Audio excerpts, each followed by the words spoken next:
ವಿರಾಮದ ನಂತರ ಹಾವಾಡಿಗ ವಿಶೇಷ ಕಾರ್ಯಕ್ರಮಕ್ಕೆ ಮತ್ತೊಮ್ಮೆ ಸ್ವಾಗತ ವೀಕ್ಷಕರೇ. ನಮ್ಮ ಸ್ಟುಡಿಯೋದಲ್ಲಿರುವಂಥದ್ದು ಅಂತಿಂತ ಹಾವಾಡಿಗ ಅಲ್ಲ, ಪೌಲ್ ರಸೋಲಿ ಖುದ್ದು ನಮ್ಮ ಸ್ಟುಡಿಯೋದಲ್ಲಿರುವಂಥದ್ದು. ದಂಪತಿ ಸಮೇತರಾಗಿ ಕರ್ನಾಟಕದ ಅಳಿಯಾದಂತಹ ಪೌಲ್ ರಸೋಲಿ ತಮ್ಮ ಪತ್ನಿ ಗೌರಿಯವರೊಂದಿಗೆ ನಮ್ಮ ಸ್ಟುಡಿಯೋದಲ್ಲಿ ಬಂದಿದ್ದಾರೆ. ಅವರು ಆ ದಿನ ಅನುಭವಿಸಿದಂತಹ ಆ ರೋಮಾಂಚಕಾರಿಯಾದಂತಹ ದೃಶ್ಯಗಳಲ್ಲಿ ಏನಾಯಿತು ಅನ್ನೋದನ್ನು ಹಂಚಿಕೊಳ್ಳಲಿಕ್ಕೆ, ಜೊತೆಗೆ ಅವರ ಈ ಸವಿಯಾದಂತಹ ದಾಂಪತ್ಯ ಆರಂಭ ಆಗಿದ್ದು ಹೇಗೆ, ಭಾರತದೊಂದಿಗೆ ಅವರ ಕನೆಕ್ಷನ್ ಹೇಗಿದೆ, ಇದೆಲ್ಲದರ ಬಗ್ಗೆ ಬನ್ನಿ ಅವರನ್ನ ಮಾತನಾಡಿಸೋಣ.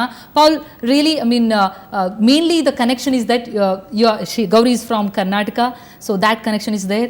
And being in India, how was it, and when did you met Gauri? How all did happen? Because you both had same interest, that's why? Yeah, I was studying in Bangalore. And I had started rescuing snakes. Again, people are so scared of snakes, they'll kill even a harmless little snake like a keelback. And I had gone to rescue a snake because there was word that someone was going to kill it. And it turns out that in the middle, Gauri and I came to meet each other. And I said, I'm going to rescue the snake. And she said, no, I'm going to rescue the snake. And she started telling me, last week I rescued a cobra. And I said, well, I work with anacondas. And we kept going up and up and up. And we realized that we had the same interest. And then from there, it just, we kept working together. So initially it was competition, and then a little bit of competition at first. Okay. Healthy competition. Healthy competition. Gauri, ಹೇಗಿತ್ತು ಅದು? ಆದ್ರಿಂದ ಸ್ಪರ್ಧಾತ್ಮಕವಾಗಿ ಆರಂಭ ಆಗಿದ್ದು ನಂತರ ಸಂಸಾರದವರೆಗೆ ಬಂದು ನಿಂತಿರುವಂತದ್ದು. ಹೇಗಿತ್ತು ಆ journey ಅಂತ? ಚೆನ್ನಾಗಿತ್ತು. ಅಂದರೆ ವೆರಿ ಇಂಟ್ರೆಸ್ಟಿಂಗ್, ಫನ್. ನನಗೂ ತುಂಬ ಫಸ್ಟ್ ಟೈಮ್ ಮೀಟ್ ಆದಾಗ ಇವನಿಂದಾನೇ ಕೇಳಿ ಎಲ್ಲ ಗೊತ್ತಾಗಿದೆ, ಅಮೆಝಾನ್ ಬಗ್ಗೆ ಎಲ್ಲ. ಆಮೇಲೆ ಆನಕೊಂಡ ಅದು ಸುಮಾರೆಲ್ಲ ಹೇಳ್ದ ನನಗೆ. ಹಾಗೆ ನನಗೂ ಇಂಟ್ರೆಸ್ಟ್ ಬಂತು, ನನಗೂ ಗೊತ್ತಾಯ್ತು ಇವನಿಗೂ ಅಷ್ಟೇ ನನ್ನಷ್ಟೇ ಪ್ರೀತಿ ಇದೆ. ಅಂದರೆ ನನಗೆ ಅಷ್ಟು ಕಾಡು ಪ್ರಾಣಿ ಎಲ್ಲ ನನಗೆ ಪ್ರೀತಿ, ಇವನಿಗೂ ಅಷ್ಟೇ ಇದೆ ಅಂತ ಅರ್ಥ ಆಯ್ತು. ಹಾಗೆ ಕಾಮನ್ ಇಂಟ್ರೆಸ್ಟ್ ಆಗಿ ಶುರುವಾಗಿದ್ದು. ಎಸ್, ಅಂದ್ರೆ ಆ ದಿನ ಅಂದ್ರೆ ಎಷ್ಟು ವರ್ಷಗಳ ಹಿಂದೆ ನೀವು ಭೇಟಿಯಾಗಿದ್ದು? ಆ ಸನ್ನಿವೇಶನ ಹೇಳೋದಾದ್ರೆ, ಬಿಕಾಸ್ ಕನ್ನಡ ಆಗಿದ್ರಿಂದ ಅವರು ಇಂಗ್ಲಿಷ್ ನಲ್ಲಿ ಹೇಳಿದ್ರು, ಸೊ ಕನ್ನಡದಲ್ಲಿ ನಿಮ್ಮ ಬಾಯಲ್ಲಿ ಕೇಳೋಣ. 2008 ಅಲ್ಲಿ ಮೀಟ್ ಆಗಿದ್ದು, ಮ್ಯೂಸಿಕ್ ಫೆಸ್ಟಿವಲ್ ಆಗಿತ್ತು. ಅವಾಗ ನನಗೆ ಹಾವು ಅಂತ ಜನ ಕಿರ್ಚ್ಕೊಳ್ಳೋದು ಕೇಳಿದ್ ನನಗೆ. ಹಾಗೆ ನಾನು ಹೋದೆ ಅಲ್ಲಿ, ನೋಡೋಣ ಏನಾಗ್ತಾ ಇದೆ, ಯಾವ ಹಾವಿದೆ ನೋಡೋಣ ಅಂತ ಹೋದೆ. ಅವಾಗ ಯಾರೋ ಹೋಗಿ ಇವನು ಅಲ್ಲಿ ಕರ್ಕೊಂಡ್ ಬಂದಿದ್ರು. ಅಂದ್ರೆ ಅವ್ರಿಗೆಲ್ಲ ಗೊತ್ತಿತ್ತು ಅಲ್ಲಿ ಕೆಲಸ ಮಾಡೋರ್ಗೆ, ಇವನ್ ಹಾವು ಹಿಡಿತಾನೆ ಅಂತ. ಹಾಗೆ ಯಾರೋ ಕರ್ಕೊಂಡು ಬಂದಿದ್ರು. ಹಾಗೆ ನಮ್ಗೆ ಭೇಟಿ ಆಯ್ತು, ಮಾತಾಡಕ್ ಶುರು ಮಾಡಿದ್ವಿ. Okay, that's how it started. Yeah. So, but you were thinking that, she will be your life partner then? Not at that exact moment, but soon after. There's only so many snake-catching jungle girls out there. But you were excited. Being a girl, she's so interested, because usually girls won't be that much interested in these areas. So it's something which is not that usual in India, at least. Usually people everywhere are afraid of snakes and understand wildlife very little. So to find someone that has a passion for it and understands animals and cares about the environment, I think is something that's very rare. So that made you to that's a good starting point. Yeah, started. So ನಿಮಗೆ ಏನು ಬಹಳ ಇಷ್ಟ ಆಗಿದ್ದು ಪೌಲಲ್ಲಿ? ಅದೇ ಕಾಡು ಪ್ರಾಣಿಗಳ ಪ್ರೀತಿ ನೋಡಿ ನನಗೆ ಇಷ್ಟ ಆಗಿದ್ದು. ಅಂದ್ರೆ ನಮ್ಗಿಬ್ರಿಗೂ ಅದೇ ಮೇನ್ ಅಲ್ಲ, ಇಂಪಾರ್ಟೆನ್ಸ್ ನಮ್ಗೆ. ಅದು ತುಂಬಾ ಕಾಡಲ್ಲೆಲ್ಲ ಹೋಗೋದು ನಮ್ಗೆ ಅಷ್ಟು ಇಷ್ಟ.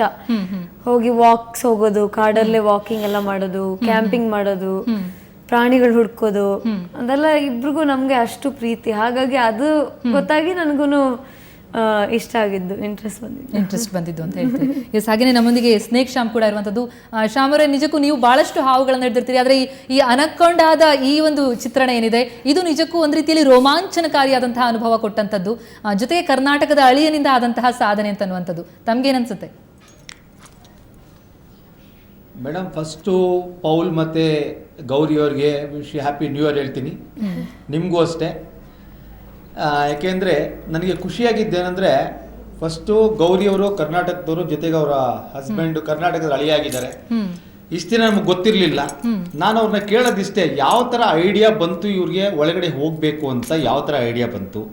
ಇಲ್ಲಿ ಸುಮಾರು ಜನ ಹತ್ತಿಸ್ತಾ ಇದ್ರು, 48 ಜನ ಇದ್ರಂತೆ, 28 ಜನ ಇದ್ರಂತೆ, ಹಾಗೆ ಹೀಗೆ ಅಂತ. ಯಾಕೆಂದ್ರೆ ಊಹಾಪೋಹಗಳದೆಲ್ಲ ನನಗೆ ಗೊತ್ತು. ಬಟ್ ನನಗೆ ಖುಷಿಯಾಗಿದ್ದೇನೆಂದ್ರೆ, ಗೌರಿ ಮತ್ತೆ ಪೌಲ್ದು ಮೇಡ್ ಫಾರ್ ಈಚ್ ಅದರ್ ಅಂತ.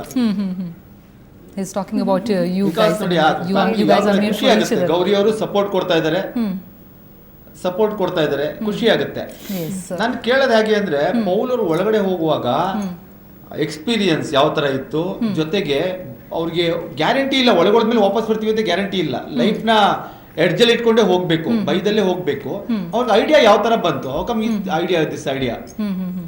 How you got this idea? He just wants to know that. I mean, because it's very scary and people really can't make such ideas. It's a crazy one, but still you need lot of plannings. Yeah. So how did it happen, and what made you to enter snake's mouth? Because it's really scary.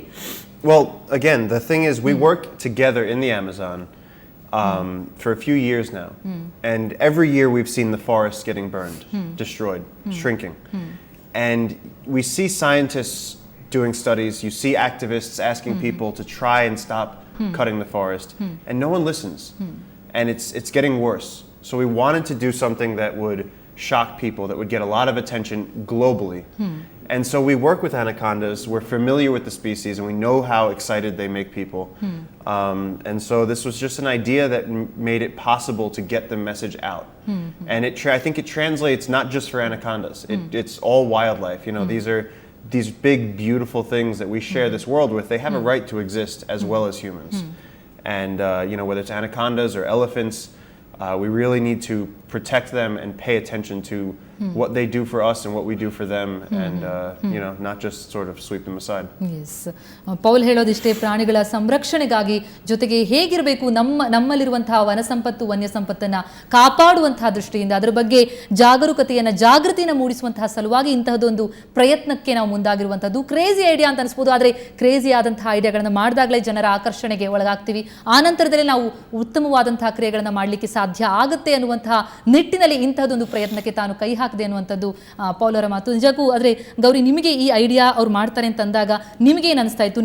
ನೀವು ಯಾವ ರೀತಿಯಲ್ಲಿ inputs ಕೊಡ್ತಾ ಇದ್ರಿ ಅದಕ್ಕೆ? ಯಾವಾಗ ಇದು start ಆಗಿದ್ದು ಈ ಐಡಿಯಾ ಅಂತ ಅನ್ನೋದು? ಐಡಿಯಾ ಸ್ಟಾರ್ಟ್ ಆಗಿದ್ದು ಒಂದು ವರ್ಷ ಆಯ್ತು ಇವಾಗ. ಅದು ತುಂಬಾ ಡಿಸ್ಕಸ್ ಎಲ್ಲ ಮಾಡಿ ನಾವು ಆಮೇಲೆ ಒಪ್ಕೊಂಡಿದ್ದು. ಅದೇ ಫಸ್ಟ್ಗೆ ನಮ್ಗೂ ಅದೇ ಕಷ್ಟ ಇತ್ತು, ಅಂದ್ರೆ ಹಾವ್ಗೆ ಏನಾರು ಆಗುತ್ತಾ, ನಾವು ಅದನ್ನ ಸೇಫ್ ಆಗಿ ಮಾಡ್ಬೋದಾ, ಈ ಸ್ಟಂಟನ್ನ ಸೇಫ್ ಆಗಿ ಮಾಡಕ್ಕಾಗಿಲ್ಲ ಅಂದ್ರೆ ಮಾಡೋದು ಬೇಡ ಅಂತೆಲ್ಲ ಇತ್ತು ನಮಗೂ ಮನ್ಸಲ್ಲಿ.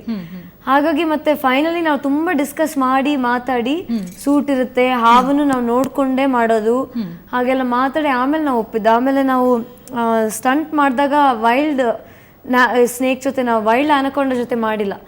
ವೈಲ್ಡ್ ಒನ್ ಹಿಡ್ದಿದೀವಿ ನಾವು ಕಾಡಲ್ಲಿ, ಅದನ್ನ ನಾವು ಮತ್ತೆ ವಾಪಸ್ ಬಿಟ್ಟಿದೀವಿ ಕಾಡಲ್ಲಿ ಹೋಗಕ್ಕೆ. ನಾವು ಸ್ಟಂಟ್ ಮಾಡಿದ್ದು ಕ್ಯಾಪ್ಟಿವ್ ಅನಕೊಂಡ ಜೊತೆ. ಅದರಿಂದಾಗಿ ನಾವು ತುಂಬಾ ಅದು ಕಂಟ್ರೋಲ್ ಅಲ್ಲಿ ಸೆಟ್ಟಿಂಗ್ ಅಲ್ಲಿ ಮಾಡ್ಬೋದು, ಅವಾಗ ನಾವು ನೋಡ್ಕೋಬಹುದು ಹಾವನ್ನ. ಆ ತರ ನೆನ್ಸ್ಕೊಂಡೇ ನಾವು ಮಾಡಿದ್ದು. ಹಾಗಾಗಿ ನನಗೇನು ಅಷ್ಟೊಂದು ಪರವಾಗಿರ್ಲಿಲ್ಲ. ನಾನು ಹೇಳ್ದೆ ಆಯ್ತು ಮಾಡೋಣ ಅಂತ. ಅಂದ್ರೆ ಫಸ್ಟ್ ನಮ್ದು ಪ್ರಯಾರಿಟಿ ಏನು ಅಂದ್ರೆ ಹಾವು ನೋಡ್ಕೋಬೇಕು, ಹಾವ್ಗೆ ಏನಾಗ್ಬಾರ್ದು. ಆಮೇಲೆ ನಮಗೆ ಏನೋ ನಮಗ್ ಗೊತ್ತಿತ್ತು ಮನ್ಸಲ್ಲಿ ಅದು ನುಂಗಲ್ಲ ಅಂತ ನಮಗ್ ಗೊತ್ತಿತ್ತು ಮೊದ್ಲಿಂದಾನೆ. ಸೊ ಅಂಡ್ ಶೋಲಿ ನೋಡಿದ್ರೆ ಯು ವಿಲ್ ಸಿ ಅದು ನುಂಗಿಲ್ಲ ಆಕ್ಚುಲಿ, ಬರೀ ರ್ಯಾಪ್ ಮಾಡಿದ್ದಷ್ಟೇ. ನಮಗದು ಮೊದ್ಲಿಂದಾನೇ ಇತ್ತು ಕಾನ್ಫಿಡೆನ್ಸ್ ಅದು ನುಂಗಲ್ಲ ಅಂತ. ಸೊ ನಮಗ್ ಗೊತ್ತಿತ್ತು ರ್ಯಾಪ್ ಮಾಡುವಾಗ ನಮ್ಗೆ ಹೆಂಗೆ ಹಾವು ಜೊತೆ ಇರ್ಬೇಕು, ಹಾವನ್ನ ನೋಡ್ಕೊಳ್ಳೋದು ಹೆಂಗೆ, ಹ್ಯಾಂಡಲ್ ಮಾಡೋದು ಹೆಂಗೆ ನಮಗ್ ಗೊತ್ತಿದೆ. ಹಾಗಾಗಿ ನಮ್ಗೇನು ಪ್ರಾಬ್ಲಮ್ ಇರ್ಲಿಲ್ಲ ಮಾಡಕ್ಕೆ. ಇನ್ನಷ್ಟು ಅವರೊಂದಿಗೆ ಮಾತನ್ನ ಮುಂದುವರಿಸೋಣ ಒಂದು ಪುಟ್ಟ ವಿರಾಮದ ನಂತರ.